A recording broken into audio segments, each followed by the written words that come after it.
রহস্য ও চালান নিয়ে নির্মিত। হ্যালো লিসেনার, ভয়ের জগতে সবাইকে স্বাগতম। আর কণ্ঠে আছে আমি ইফতি, পরিবেশনার দায়িত্বে আছেন শামীম ইকবাল। তো চলুন আর দেরি না করে সোজা গল্পে যাওয়া যাক। এই বাড়িটা ভালো না ভাবি।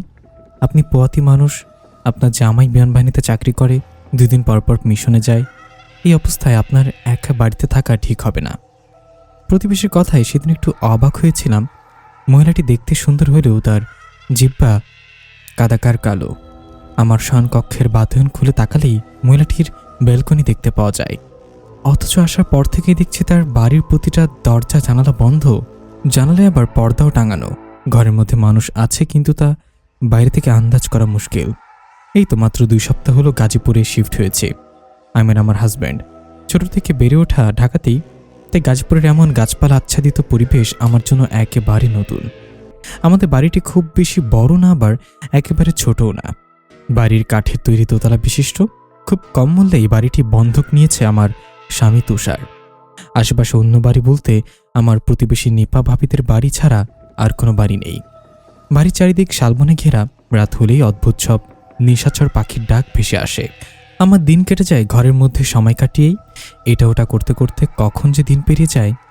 একা হাতে কাজ করতে করতে দুপুর হয়ে যায়। দুপুরে তুষার আসে, লাঞ্চ করে আবার কাজে চলে যায়। কাজ থেকে ফিরতে ফিরতে সন্ধ্যা গড়ায়। এতটুকু সময় আমি নিজের সঙ্গে কাটিয়ে পার করে দেই। বোরিং লাগে না। আমার বাড়ির সামনে একটা কদম গাছ আছে, গাছের নিচে আছে একটা দোলনা। মাঝে মধ্যেই বিকেল হলে আমি দোলনায় গিয়ে বসি। মৃদু বাতাসে কখনো বা দোলনায় বসে গুনগুন করতে করতে বই পড়ি, ভালোই লাগে। নিপা ভাবি মাঝে মধ্যেই তখন আমার কাছে আসেন। এই বাড়ি, এই জায়গা নিয়ে নানান অপ্রকৃতস্থ গল্প বলেন। ভূতের গল্প আমার বেশ ভালো লাগে, তবে আমি ভূতে বিশ্বাসী নই। কিন্তু জিন যে আছে সেটা আমি মনে প্রাণে বিশ্বাস করি। আজ বিকেল আমি দোলনায় এসে বসি। গোসল করে মাত্রই চুল শুকানোর জন্য বাইরে এসে বসেছি। সঙ্গে নিয়ে এসেছি হুমায়ুন আহমেদের দেবী বইটি। কতবার পড়েছি বইটি, তাও একটু অভক্তি জাগে না। ভাবি, আপনার কয় মাস চলে? হঠাৎ অপ্রস্তুত কণ্ঠস্বরে আমি ভরকে উঠি। পেছনে ফিরতে দেখি নিপা ভাবি। আরে আপনি? আমি তো ভয় পেয়ে গিয়েছিলাম। আর আপনি আমাকে নাম ধরতে চাইলে ডাকতে পারেন, জুলফা আমার নাম। নিপা ভাবি কদম গাছের সঙ্গে হেলান দিয়ে বলল, আপাতত ভাই বলে না হয় ডাকি। আচ্ছা, উত্তর দিলেন না যে। কয় মাস চলে আপনার? আমি বইয়ের পাতে চোখ বুলে জবাব দিলাম, 3 মাস। 3 মাস চলে আমার। ভাবি, আপনার বাড়িতে কে কে আছে? মানে অনেকদিন তো হলো এখানে এসেছে, আপনাকে ছাড়া আর কাউকেই দেখলাম না। আপনার বাচ্চারা কোথায়? আমার কোনো বাচ্চা নেই, তবে একটা বাচ্চার অনেক শখ। আপনার বাচ্চা? আর কিছু বলার আগেই তুষারের গলা কর্ণকুহরে এসে ঠেকল। বইয়ের পাতা থেকে চোখ সরিয়ে সামনে তাকাতেই দেখতে পেলাম তুষার দাঁড়িয়ে। কদম গাছের দিকে তাকাতেই দেখি নিপা ভাবিও কোথাও নেই। ওমা, মহিলাটি গেল কোথায়? একটু আগেই তো এখানে ছিল। এমন দুপুরবেলা তুমি এখানে কি করছো? জানো না এমন সময় অনেক কিছু বেঁচে চলতে হয়? চলো ঘরে চলো। আমি প্রত্যুত্তর না দিয়ে তুষারের সঙ্গে ঘরে চলে আসি। তবে মনের মধ্যে একটাই প্রশ্ন বারবার স্লোগান তুলছে, নিপা ভাবি কোথায় গেল? ঘটনার সূত্রপাত সেদিন থেকেই। মাঝরাতে হঠাৎ পেটে প্রচণ্ড ব্যথা অনুভব হতেই ঘুমটা ভেঙে যায় আমার। ভেবেছিলাম তুষারকে জাগিয়ে তুলব, কিন্তু এই সামান্য কারণের জন্য তাকে জাগিয়ে তোলার ইচ্ছা হলো না। সারাদিন রাত কত খাটুনি করে লোকটা। ঘড়ির কাঁটায় তখন বোধ হয় 2:35। আমি বিছানা ছেড়ে সিঁড়ি বেয়ে নিচে নেমে আসি, রান্নাঘরে যাই। ফ্রিজের থেকে ঠান্ডা পানি বের করে পানি পান করি। হঠাৎ মনে হলো ড্রয়িং রুমে কেউ একজন বসে আছে, এক নাগারে কিছু একটা বিড়বিড় করছে। বিস্ময়ে আমার ভ্রু কুঁচকে এলো। মাত্র তো ড্রয়িং রুমের সামনে দিয়ে এলাম, তখন তো কাউকে দেখলাম না। সাহস করে ড্রয়িং রুমের দিকে এগুতে লাগলাম। যত এগুচ্ছে ততই শব্দটা বেড়েই যাচ্ছে। সঙ্গে সোফায় বসে থাকা ব্যক্তির ছায়াটাও ড্রিম লাইটের আলোয় বড় হচ্ছে। কাছে যেতেই দেখে একটা কালো কুচকুচে বিড়াল আমার দিকে অদ্ভুতভাবে তাকিয়ে ম্যাও ম্যাও করছে। বিড়বিড় শব্দটা এখন আর নেই, বোধহয় মনের ভ্রম ছিল। এদিকে একটা বিড়াল, কিন্তু এটা ঘরে কি করে ঢুকলো? হঠাৎ চোখ যায় জানালার দিকে, দেখতে পাই জানালা খোলা। তার মানে জানালাটা আজকে আর লাগানো হয়নি। কিন্তু স্পষ্ট মনে আছে বিকেলে আমি রোজকার মতো সব জানালা বন্ধ করে দিয়েছিলাম। বিড়ালটিকে তাড়াতে হয় না, সে নিজে জানালা দিয়ে বেরিয়ে যায়। হঠাৎ আমার চোখ যায় জানালার বহির্ভূত দৃশ্যের দিকে। কিছু একটা দেখা যাচ্ছে, অথচ কি দেখা যাচ্ছে তা আমি ঠিক করে আন্দাজ করতে পারছি না। আকস্মাৎ আমার পেছন থেকে একটা অদ্ভুত ভারী গলা ভেসে আসে, তোর বাচ্চাটা আমায় দিবি? আমার মাথাটা হঠাৎ ব্যথায় ছটফট করে ওঠে। পেছনে ফিরে তাকানোর আগেই মাটিতে লুটিয়ে পড়ি। পরে কি হয়েছিল মনে নেই। সকালে যখন ঘুম ভাঙে তখন দেখি তুষার আমার পাশেই বসে আছে। স্বামীকে রাতের কথা জিজ্ঞাসা করতেই সে বলল, আমি তো ওয়াশরুমের জন্য উঠেছিলাম, হঠাৎ দেখলাম তুমি পাশে নেই। তোমাকে খুঁজতে খুঁজতে যখন নিচে নেমে আসি তখন দেখতে পাই তুমি ড্রয়িং রুমের মেঝেতে বসে পড়ে আছো। তারপর আর কি, তোমাকে কোলে তুলে রুমে নিয়ে শোয়ালাম। কি হয়েছিল বলো তো? কিছু মনে নেই, মনে পড়ছিল না, তাই উত্তর দিতে চেয়েও তুষারকে কিছু বলতে পারলাম না। তবে কানে এখনও একটাই কথা বাজছে, তোর বাচ্চাটা আমায় দিবি? আজ এই বাড়িতে আমার 1 মাস পূর্ণ হলো। এই 1 মাস আমার সঙ্গে তেমন কিছুই ঘটেনি, সব স্বাভাবিক ছিল। কাল সকালে তুষার খাগড়াছড়ি যাবে 3 দিনের একটা মিশনে। এই কদিন সে অনেক জায়গায় একটা মেয়ে মানুষ খুঁজেছে 24 ঘন্টা আমার তদারকি করার জন্য, আমার সঙ্গে থাকার জন্য। কিন্তু এটা তো আর ঢাকা শহর না যে মানুষ চাইলাম আর মেয়ে পেয়ে গেলাম। তুষার আমাকে একা রেখে কিছুতেই যেতে চাইল না, কিন্তু কি আর করার, সরকারি চাকরি বলে কথা। বিকেলে বাইরে থেকে কাপড় আনতে গিয়ে দেখি কোথা থেকে যেন নিপা ভাবি ব্যাগপত্র নিয়ে ভিতরে ঢুকছে। সঙ্গে ছোট একটা মেয়ে, একজন পুরুষ আর 2 জন বৃদ্ধ ছিল। আমি ভাবি বলে হাঁক ছাড়তে সে আমার দিকে ভুরু কুচকে তাকালো। ভাবি, কোথা থেকে আসছেন? এত সব নিয়ে কোথায় গিয়েছিলেন? যাক, 1 মাস পর আপনার পরিবারের সদস্যদের দেখা মিলল। বাচ্চাগুলো তো বিকেলে বাইরেও আসে না। নিপা ভাবির কপালে ভাঁজ পড়ল এবার। সে আমার বাড়ির দিকে একবার তাকালো, তারপর বলল, আপনি আমাকে কি করে চিনেন? আমার নাম কি করে জানলেন? আর আপনাকে তো আমি ঠিক চিনতে পারলাম না, কে আপনি? নিপা ভাবির কথায় আমি পুরোই আশ্চর্য হয়ে গেলাম। এসব কি বলছে উনি? এখানে আসার পর থেকে ওনার সাথে আমার কত ভাব, আর আজকে বলছে আমাকে নাকি সে চিনে না। আমি কিছু জিজ্ঞাসা করতে যাবো তার আগেই ভাবির সঙ্গে থাকা পুরুষটি তাকে উদ্দেশ্য করে বলল, আতিয়া, জলদি বাড়ির চাবিটা দাও। 1 মাসে না জানি ঘরের কি হাল হয়েছে। এই মনি, তোর মায়ের থেকে চাবিটা নিয়ে আয় তো। ছোট্ট মেয়েটা দৌড়ে নিপা ভাবির কাছে এলো চাবি নেওয়ার জন্য। নিপা ভাবি মেয়েটিকে বলল, যাও আব্বুর কাছে, আম্মু আসছি। তারপর আমার দিকে একবার তাকে বলল, পরে কথা হবে। ভাবি আমার জবাবের জন্য অপেক্ষা না করে চলে গেল। সে চলে যেতেই লোকটি মৃদু কণ্ঠে তাকে জিজ্ঞাসা করলো, কেউ মহিলা এ বাড়িতে উঠছে বুঝি? সবাই আমার দিকে অদ্ভুতভাবে তাকালো। আমার বেশ অস্বস্তি লাগছিল, তাই 1 মুহূর্ত দেরি না করে আমি কাপড় নিয়ে বাড়ির ভেতর চলে এলাম। তুষার বাড়িতে ছিল, তাকে আমি সব খুলে বললাম। তার নিজের মাথাও কাজ করছে না, সে আর আমাকে কি বুঝবে? এবার মাথায় আমার আরেকটা প্রশ্ন ভোপো করছে, নিপা ভাবি আমাকে চিনতে পারলো না কেন? নাকি ইচ্ছে করেই কোনো কারণবশত না চেনার ভান করেছে সে? আর ভাবি তো কোনো বাচ্চা নেই, তবে ভাবির কথা ধরন শুনে কেন মনে হচ্ছিল ছোট মেয়েটি তার নিজেরই? আর এই লোকটি তাকে আতিয়া বলে বা কেন ডাকলো? তার নাম তো নিপা। সন্ধ্যায় হাঁসের মাংস আর চালের রুটি করেছি। শীতকালীন সময়ে এটা তুষারের পছন্দের খাবার। স্বামীটা আমার কাল চলে যাবে, না জানি 3 দিন কি না কি খাই, তাই যতটুকু পেরেছি ততটুকু করেছি। কাজ শেষ যখন 1 বাটি মাংস আর রুটি নিয়ে চলে যাওয়ার জন্য রান্নাঘরের লাইটটা বন্ধ করে বেরিয়ে আসলাম, তখনই নাকি একটা পচা দুর্গন্ধ এসে ধাক্কা খেলো। বমি চলে আসার উপক্রম। হঠাৎ রান্নাঘর থেকে শব্দ এলো, মনে হলো কেউ পাতিলের ঢাকনা সরিয়েছে। আর একটু খেয়াল করতে এবার আরো অদ্ভুত এক শব্দ কানে বাজলো। মনে হলো কে যেন খপ খপ করে সব ছিঁড়ে খুঁড়ে খাচ্ছে। আমি দ্রুত টেবিলে মাংসর বাটিটা রেখে রান্নাঘরে ঢুকলাম। লাইট অন করতেই দেখি সেখানে কিছুই নেই, সব স্বাভাবিক, নেই কোনো শব্দ, সেই কোলাহল। ধ্যাত, আজকাল হরর মুভি একটু বেশি দেখা হচ্ছে, তারই সাইড এফেক্ট এসব। সেদিন রাতে আমি সবচেয়ে বেশি অবাক হয়ে যখন রাতে খাবারের সময় রান্নাঘরে গিয়ে দেখি মাংসের পাতিলে 1 টুকরো মাংস নেই। পাতিলের তলায় শুধুমাত্র পড়ে আছে ঝোল। পরপর কেমন যেন সব অদ্ভুত ঘটনা ঘটে যাচ্ছে। এখন নিজের ভেতরেও খানিকটা ভয় কাজ করে শুরু করেছে। সবসময় তো সবকিছু একজন মানুষের ভ্রম হওয়া সম্ভব নয়। তুষারকে বিষয়টি জানানোর পর যে বলে, আজ তো রাত হয়ে গেছে, সকালে আমাকে আবার খাগড়াছড়িও যেতে হবে। 3 দিন একটু কষ্ট করো, যদি দেখো 3 দিনের সব স্বাভাবিক আছে তাহলে তো ভালোই, তা নাহলে আমি বাড়ি ফিরে হুজুরকে এনে একটা মিলাদের ব্যবস্থা করব। আমিও তাতে রাজি হলাম। তবু তুষারের আমাকে ফেলে যেতে বেশ চিন্তা হচ্ছিল, তাই সে আমার ছোট ননদকে কল করে 2-1 দিনের ভেতরে এখানে আসতে বলে।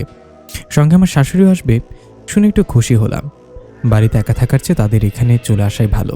এমনি তো বছর শেষে আমার শ্বশুর শাশুড়ি আর ননদ দেবর এখানে চলে আসার কথা, কিন্তু সামনে দেবরের এক্সাম আছে, তাই সবাই ঠিক করেছে এবারের বছরটা শেষ করেই তারা এখানে শিফট হবে। পরের দিন আমার দিনটা খুব একটা ভালো যায় না। তুষারের জন্য অনেক মন খারাপ হচ্ছিল, অদ্ভুত একটা ভয়ও মনের মধ্যে বাসা বেঁধেছিল। সেদিন রাত 1:30টায় হঠাৎ বিকট একটা শব্দে আচমকা ঘুম ভেঙে যায় আমার। রাত ভালোই হয়েছে, আমার আবার একটা বদ অভ্যাস আছে, একবার ঘুম ভাঙলে সহজে ঘুম আসে না। তুষারটা চলে গেছে বিধায় মনটা কেমন কেমন জানি করছে। সারাটা দিনও আজকে কেমন যেন একগুঁয়ে কেটেছে। ফোনটা হাতে নিয়ে ফেসবুকে কিছুক্ষণ স্ক্রলিং করতে থাকি। হঠাৎ তুষারের কল আসে। প্রথমে একটু অবাক হই, এত রাতে কল করেছে। পরে ভাবলাম সারাদিন কাজ করে এখন হয়তো রাত জেগে বন্ধুদের সঙ্গে আড্ডা দেওয়া হচ্ছে। ফোন রিসিভ করতে তুষারের একটা কথাই বলল, সব ঠিক আছে? ব্যাস, সঙ্গে সঙ্গে লাইনটা কেটে যায়। নেট সমস্যা হয়তো। আমি উঠে বারান্দায় যাই। হঠাৎ দোলনার দিকে তাকাতেই মনে হলো কে যেন দোলনায় পা ঝুলিয়ে বসে গুনগুন করছে। মেয়েলি কণ্ঠস্বর। আমার শরীরটা শিউরে ওঠে। আয়াতুল কুরসি পড়তে পড়তে বারান্দার দরজা বন্ধ করে রুমে চলে এলাম।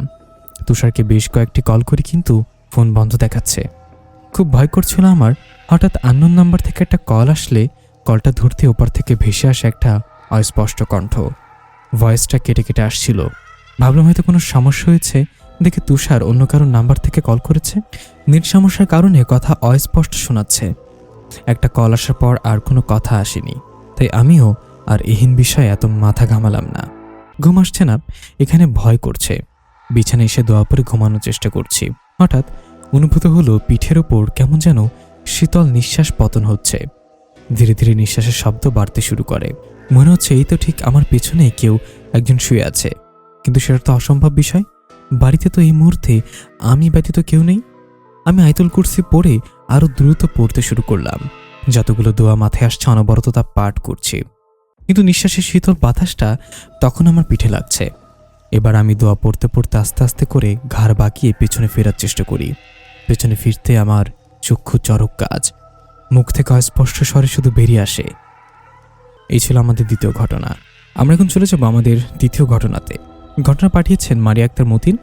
আপনারা চাইলে আমাদের ঘটনাগুলো আমাদের কাছে পাঠিয়ে দিতে পারেন ইমেল করে boothhouse2.0@gmail.com BHOOTHOUSE2.0@gmail.com অথবা লিখে পাঠাতে না চাইলে আপনার হাতে থাকা মোবাইল ফোনটি থেকে রেকর্ড করে অডিও ক্লিপ পাঠিয়ে দিতে পারেন ইমেল বা হোয়াটসঅ্যাপ করে। আমাদের অফিসিয়াল হোয়াটসঅ্যাপ নাম্বার 01965724460। চলে যাচ্ছি ঘটনাতে। যেভাবে লেখা আছে আমি সেভাবেই পড়ে শোনাচ্ছি। ট্রেন হতে স্টেশনে পা রাখল নিশীথ।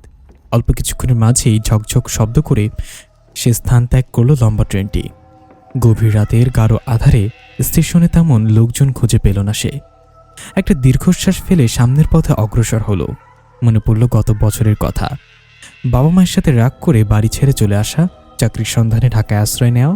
তবে আজকাল মুখে বললে কি চাকরি পাওয়া যায়? এর জন্য যে বহু কাঠখড় পোড়াতে হয়। সৃষ্টিকর্তার অশেষ কৃপায় তার ভাগ্যে একটা ভালো চাকরি জুটেছে। যদিও এখন এর জন্য তাকে কম পরিশ্রম করতে হয়নি, কিন্তু পেয়েছে তো এতেই ঢের। পরিশ্রম করে সফলতা অর্জন করতে পারাটাই মূল বিষয়। 1 বছর ধরে বাবা মায়ের মুখ দর্শন হয় না তার। বিষয়টা ভাবতেই কেমন এক সূক্ষ্ম ব্যথায় বুক চিনচিন করে ওঠে। এই 1 বছরে সে বহুবার চেয়েছিল বাবা মায়ের সাথে যোগাযোগ করতে, কিন্তু এক অদৃশ্য অভিমানের বেড়াজালে চাওয়াটাকে পূর্ণ করতে পারেনি। তার বাবা মা আর তার অনেক খোঁজ নেওয়ার চেষ্টা করেছিল, কিন্তু সে নিজেকে এমনভাবে আড়াল করে রেখেছিল যে তাকে খুঁজে পাওয়া দুঃসাধ্য হয়ে উঠেছিল। তবে আর নয়, সে খুব শীঘ্রই এই মান অভিমানের পালা শেষ করে বাবা মায়ের কাছে যাবে। মায়ের কোলে মাথা রেখে একটু শান্তিতে ঘুমাবে। তার জন্যই এখন তার এই গভীর রাতে যাত্রা। বাবা মাকে আজ সে চমকে দিবে। এতদিন পর তাকে দেখিয়ে বাবা মায়ের রিয়াকশন কেমন হবে, এটা ভাবতে একরাশ আনন্দ এসে জমা হচ্ছে মনের মাঝে। আজ অফিসে এসে কাজের চাপে সময় গিয়েছে দ্রুত। অফিস থেকে সোজা এসেছে স্টেশনে, তারপর ট্রেনে ওঠা, আবার এক গ্রামে যাওয়ার উদ্দেশ্যে একটা গাড়ির অপেক্ষায়। হাতে থাকা ঘড়িটির দিকে নিশীথ একবার তাকালো। সময় রাত 2:05। এখান থেকে তার বাড়ি বেশ দূরে, কমপক্ষে 2 ঘন্টার মতো লাগবে। সে অতিষ্ঠ ভঙ্গিতে পায়চারি করতে লাগলো। স্টেশনে 2-1 লোক থাকলেও রাস্তায় যেন মানুষের ছায়াটাও নেই, আর না আছে কোনো যানবাহন। এতটা রাস্তা হেঁটে যাওয়া সম্ভব নয়। অকস্মাৎ পেছন হতে পরিচিত কণ্ঠস্বর ভেসে আসতেই সে মাথা ঘুরিয়ে তাকালো। সে সাথে কুঞ্চিত ভ্রুযুগল প্রসারিত হলো তার। মুখ হতে আপনা আপনি বেরিয়ে এলো, আরে ইসমাইল চাচা যে। প্রায় 60-60 প্রৌঢ় লোকটি একগাল হেসে ভরাট গলায় বলল, আব্বা, তুমি নিশীথ না? জি, কেমন আছেন আপনি? এই তো আল্লাহ রাখছে যেমন। তুমি ভালো আছো তো? জি আলহামদুলিল্লাহ। তার দাঁড়াই কেন আছো? যাও রিক্সায় গিয়ে উঠে পড়ো। তোমার আব্বাই আমারে পাড়াইলে তোমারে নিয়ে আইতে। এই রাত বিরাতে তোর গাড়িটাই পাওয়া যাইতো না? নিশিতের কপালে ভাঁজ পড়ল, তার বাবা পাঠিয়েছে মানে? ওনার তো জানারই কথা না যে সে গ্রামে আসছে। তাহলে কিসের ভিত্তিতে পাঠাতে বলল? কেউ কি বলেছে? পরক্ষণে ভাবলো কেই বা বলবে, সে যে গ্রামে যাবে এই কথা তো সে ছাড়া কেউ জানে না। তাহলে এরকম শখানেক ভাবনা নিয়ে সে রিক্সা উঠে বসল। ইসমাইল চাচা তাদের পরিচিত, তার বাবা দূরের যে কোনো কাজ ইসমাইল চাচার রিক্সায় করে যায়, ফলে একটা ভালো সম্পর্ক গড়ে উঠেছে ওনার সাথে। কিন্তু আজকের বিষয়টা যে পুরোই গোলমেলে ঠেকেছে। মনের অদম্য কৌতূহল আটকাতে অপরাগ নিশীথ শেষমেশ প্রশ্ন করেই বসল, আচ্ছা ইসমাইল চাচা, আমি যে গ্রামে যাব এটা বাবা আগে থেকে জানতেন তাহলে? ইসমাইল রিক্সা চালাতে চালাতে বলল, হ্যাঁ জানতো দেখেই তো আমারই কইল। কিন্তু আমি তো জানিনি বাবাকে যে আজ আসবো। তাহলে জানলো কিভাবে? হয়তো অন্য কারোর থেকে জানছে। কিন্তু এবারে কিছু না বলে চুপ করে গেল নিশীথ। থাক, এই বিষয়ের কথা না বলাই ভালো। বাড়িতে গিয়ে উদ্ঘাটন করা যাবে আসল কাহিনী। নিশীথ চারপাশ দেখতে লাগলো। ইতিমধ্যেই বেশ অনেকটা পথ ফেলে এসেছে। আজ যেন রিক্সার স্পিড অন্যদিনের তুলনায় বেশি। এত দ্রুত কেউ রিক্সা চালায়? এই জন্যই তো রাস্তাঘাটে এত অ্যাক্সিডেন্ট। তার নিজেরই মনে হচ্ছে সে রিক্সা থেকে পড়ে যাচ্ছে। শেষে একটু বিরক্ত হয়ে বলল, চাচা একটু আস্তে চালান না। আস্তেই তো চালাইতেছি বাপ, এর চাস্তার কেমনে চালামো? যে করেই হোক তোমার 3টার মধ্যে পৌঁছে দিতে হইব। কেন, আপনার কি তারা আছে? না তারা নেই, তবে পৌঁছে দিতে হইব। নিশীথের কাছে ওনার আচরণটা কেমন অদ্ভুত লাগলো। তবে এই নিয়ে আর কথা বাড়ালো না সে। চারপাশে ঘুটঘুটে অন্ধকার বিরাজমান। একটা কাকপক্ষী খুঁজে পাওয়া যেন দুষ্কর। আজ অমাবস্যা যার তোপে ঘন আধারে ছেয়ে গেছে চারপাশ। প্রবল নিস্তব্ধতা। নির্জীবিতার মাঝেই হুট করে ভেসে এলো এক ভরাট কণ্ঠস্বর, নিশীথ আব্বা, আজকে না আইলেও পারতা। নিশীথ তৎক্ষণাৎ প্রশ্ন ছুড়ল, কেন? এমনি। নিশীথের কাছে সবকিছু কেমন যেন রহস্যজনক ঠেকছে। তার বাড়িতে আসার কথা বাবার জেনে যাওয়া, ইসমাইল চাচার এই পাগলের মতো রিক্সা চালানো, সাথে এমন রহস্যজনক কথাবার্তা ও আচার আচরণ। এসব ভাবনার মাঝেই আবার ভেসে আসলো সেই ভরাট কণ্ঠস্বর, আব্বা আইসা পড়ছি, নাইমা পড়ো। নিশীথের ধ্যান ভাঙল। অবাক হয়ে দেখল সে এত তাড়াতাড়ি চলে এসেছে। যেখানে পৌঁছাতে কমপক্ষে 2 ঘন্টা সময় লাগতো, সেখানে মাত্র 1 ঘন্টা। পর মুহূর্তে ভাবল যে স্পিডে রিক্সা চালিয়েছে, দ্রুত না পৌঁছে উপায় আছে। ঘড়িতে দ্বিতীয়বারের মতো সময় দেখল, 3টা বেজে 1 মিনিট। সে ভাড়া মেটাতে মানিব্যাগ বের করতে উনি বলে উঠলেন, তোমার আব্বা ভাড়া দিয়ে দিছে। ও আচ্ছা, তাহলে গেলাম চাচা, ভালো থাকবেন। তোমার লগে যে ভারী ভারী ব্যাগ, এগুলো একলা নিতে পারবা? চল আমি লগে যাই। না না, আপনারা তো কষ্ট করতে হবে না। তাছাড়া আপনি আসার আগ পর্যন্ত আমি একাই নিয়ে এসেছি, আমার সমস্যা হবে না। না তাও চলো। আর এই রাস্তাও বেশি ভালো না, এখন মাঝরাইত কত যায় না কি না কি হইয়া যায়। চলো আমি আগাইয়া দেই। এরপর আর না করতে পারল না নিশীথ। অজ্ঞতা তাকেই সামনে এগোতে হলো। তাদের বাড়িতে যেতে রিক্সা থেকে নেমে বেশ খানিকটা পথ এগিয়ে যেতে হয়। যেই পথটা যানবাহন চলাচলের জন্য বেশি সুবিধার নয়, ফলে এই পথে তেমন কোনো যানবাহনের চলাচল দেখা যায় না। নিশীথ হাঁটতে গিয়ে খেয়াল করলো পথটা বেশ কর্দমাক্ত, হয়তো ইদানিং বেশ বৃষ্টি পড়েছে। সে অতি সাবধানে ফোনের ফ্ল্যাশ লাইটটা জ্বালিয়ে কদম ফেলছে। কিছু দূর যেতেই একপাশে একটা ঝোপঝাড় পড়ে, অপর পাশে কিছু ভাঙ্গা বাড়িঘর, বহুদিনের পুরনো বটগাছ। এইটুকু পথে দিনের বেলায় গা ছমছম করে, সেখানে রাতের বেলায় তো আর কথাই নেই। ভালোই হয়েছে ইসমাইল চাচা সাথে আছে, না হলে একা একা যেতে ভয় লাগতো ভীষণ। নিশীথ যেই না ঝোপঝাড়টার পার করবে, তখনই ভেসে আসলো কিছু অদ্ভুত ভয়ানক কণ্ঠস্বর। গায়ে কাটা দেওয়ার মতো কণ্ঠ, ভরাট গলায় গা কাঁপিয়ে যেন কেউ কান্না করছে, হাঁসফাঁস করছে। নিশীথের আত্মা কেঁপে উঠে ছলাৎ করে উঠে বুকের ভেতর। এভাবে কোনো মানুষ কান্না করে? সে কান্নার আওয়াজের উৎস খোঁজার চেষ্টায় যখন উন্মুখ, তখনই গায়ে কারোর স্পর্শ পেল এবং তাড়াতাড়ি করে লাফিয়ে উঠল। ইসমাইল চাচাকে দেখে স্বস্তির নিঃশ্বাস ফেলল। তবে সেই স্বস্তি বেশিক্ষণ টিকল না, যখন দেখল ইসমাইল চাচার অদ্ভুত দৃষ্টি। এভাবে তাকিয়ে আছে কেন? কি দেখছে তাকে? ঠিক তখনই সে শুনতে পেল কিছু আশ্চর্যজনক বাণী। শোনো নিশীথ আব্বা, তোমার ভালো লাগে কইতাছে, এখন যে সোজা হাঁটা ধরবা, পিছে ফিরতে পারবা না। পিছে মন চাই কিয়ামত হইয়া যাক, তুমি ফিরায়ও দেখবার পারতা না। বুঝছো আমার কথা? আর আমার কি হইব না হইব ওইটা নিয়ে তোমার চিন্তা করণ লাগবো না। আমি এমনিতে অনেক কিছু হইয়া গেছে। এখন তুমি এবার আমারে প্রশ্ন করো না, তাড়াতাড়ি যাও, বেশি সময় নাই এখন আর। সমস্ত কথা যেন নিশীথের মাথার উপর দিয়ে গেল। ইসমাইল চাচি সব কি বলছে? কথার আগাগোড়া কিছুই তো বুঝতে পারছে না সে। তবে কথার ধরন দেখে এইটুকু বুঝতে পারল যে এখানে বেশিক্ষণ থাকা মানেই কোনো ঘোর বিপদের সম্মুখীন হওয়া। তাই এই স্থান যত দ্রুত ত্যাগ করা যায় ততই তার জন্য মঙ্গল। সে আরও কিছু না ভেবে ব্যাগ হাতে নিল, দ্রুত পায়ে হাঁটা শুরু করলো। আর পেছন থেকে ভেসে আসতে লাগলো কিছু লোমহর্ষক আওয়াজ। তুই দাঁড়া নিশীথ, তুই যাস না, ভালো হবে না তোর জন্য, আজই তোর শেষ দিন। এমন বহু কথা ও ভয়ানক আওয়াজের সাথে প্রবল ভাঙ্গাচোরার আওয়াজ কানের কাছে বাড়ি খাচ্ছে ক্রমশ। ভয় নিশীথের গা বেয়ে টুপটুপ করে ঘাম ঝরতে লাগলো। ইসমাইল চাচার কথা মতো সে একটিবারের জন্য পিছু ফিরে তাকালো না। জীবনে যত দোয়াদরুদ আয়ত্ত করেছে সব আজ বিড়বিড় করে আওড়াচ্ছে। ভেতরের হৃৎপিণ্ডটা তীব্র বেগে লাফাচ্ছে। অবশেষে বহু প্রতীক্ষার অবসান ঘটিয়ে নিজ বাড়ির সামনে এসে পৌঁছালো। সে আল্লাহর কাছে লাখ লাখ শুকরিয়া আদায় করল। কিন্তু ইসমাইল চাচা কোথায়? উনি তো সাথেই ছিলেন, তাহলে এখন কোথায়? চলে গিয়েছেন কি? আচ্ছা, উনি কোনোভাবে ওই বিপদে আটকা পড়েননি তো? সেও কীভাবে স্বার্থপরের মতো ওনাকে একা রেখে চলে আসলো? কিন্তু তখন যে তার মাথাও কাজ করছিল না, ভয়ে সর্বাঙ্গ নীতি আসছিল। আর ইসমাইল চাচাই তো বললেন যে পিছু না ফিরে সামনে যেতে। তাহলে তিনি এখন কোথায়? ঝুড়ি ঝুড়ি প্রশ্ন সমেত সে বাড়ির দিকে আগায়।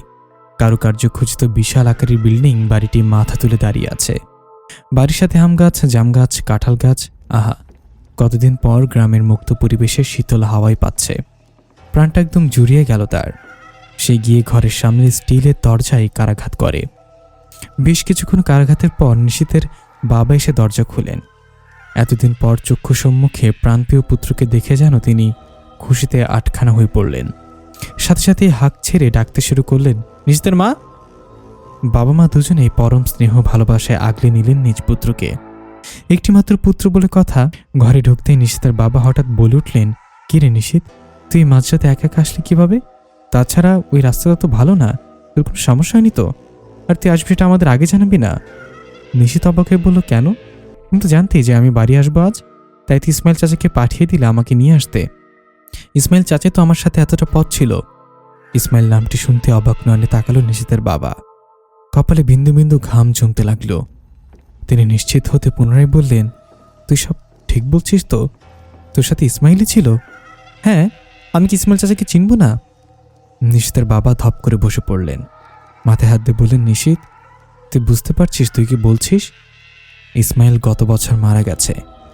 গতবার তুই যখন রাগ করে ঢাকায় চলে গেলি, তখন তোকে খুঁজতে আমি আর তোর মা একদিন ঢাকায় গিয়েছিলাম।